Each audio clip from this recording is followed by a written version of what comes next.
ke sa mutum ya wala ya ji daɗin rayuwa. Kuɗi mun babu kuɗi akan ji wahala ba mai raba ɗan adam da kuɗi. Kuɗi ke sa mutum ya wala ya ji daɗin rayuwa. Kuɗi mun babu kuɗi akan ji wahala ba mai raba ɗan adam da kuɗi.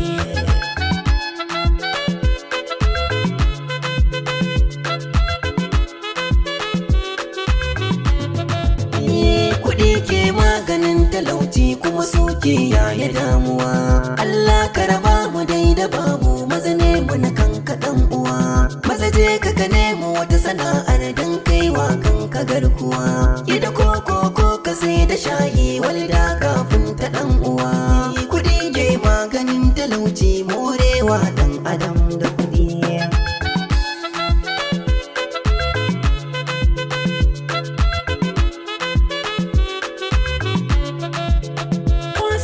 Shi idan ka duba mai yin ta yakan yi dan kuɗi. Naga ɗan su har ruwa ya afka burinsa ya samu 'yan kuɗi. Mai tallan mangwaro da ɗata ya kan bugari biɗar kuɗi. Mai gyaran rediyo ga mai kiwo daji zai bi dan kuɗi. Ku fahimta ɗan adam da naira ba sa rabuwa na faɗi.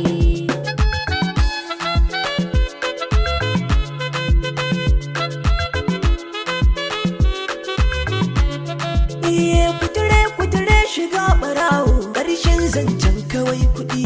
In kuma ka ji tiniya ta motar banki an cicciɓo kuɗi. Na ga noma har da kasuwanci ana yi dan kawai kuɗi. Mai aikin gwamnati ku duba bai in ba batun kuɗi. Domin haka ne na kyale ƙauyenmu na zo birni gidan kuɗi. Kuɗi ke sa mutum yawa da ya ji daɗin rayuwa. Kuɗi in babu kuɗi akan ci wahala ba mai raba ɗan adam da kuɗi. Ba mai raba ɗan adam da kuɗi. Ba mai raba ɗan adam da kuɗi. Ba mai raba ɗan adam da kuɗi. Da kuɗi. Da kuɗi. Da kuɗi.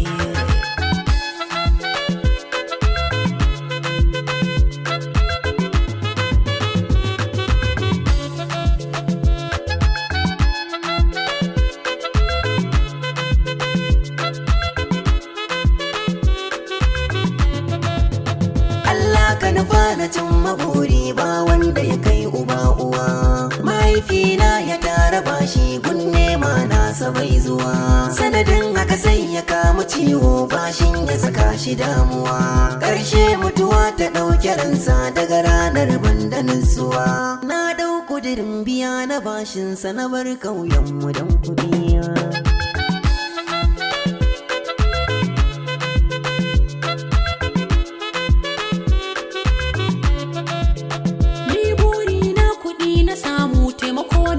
A rayuwa ban so na ga ɗan adam ababu yana fama da rayuwa.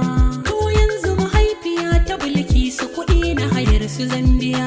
Ba ta da mai taimako gare ta kuma ba ta gani idanuwa. Ni kuma ƙauye na tare bashi wa zai raba ɗan adam da kuɗi.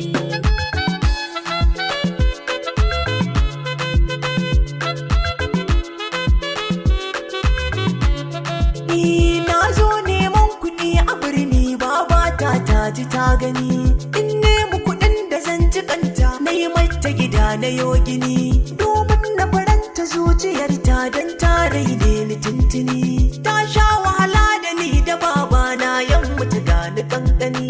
Kuɗi ne maganin talauci ba a raba ɗan adam.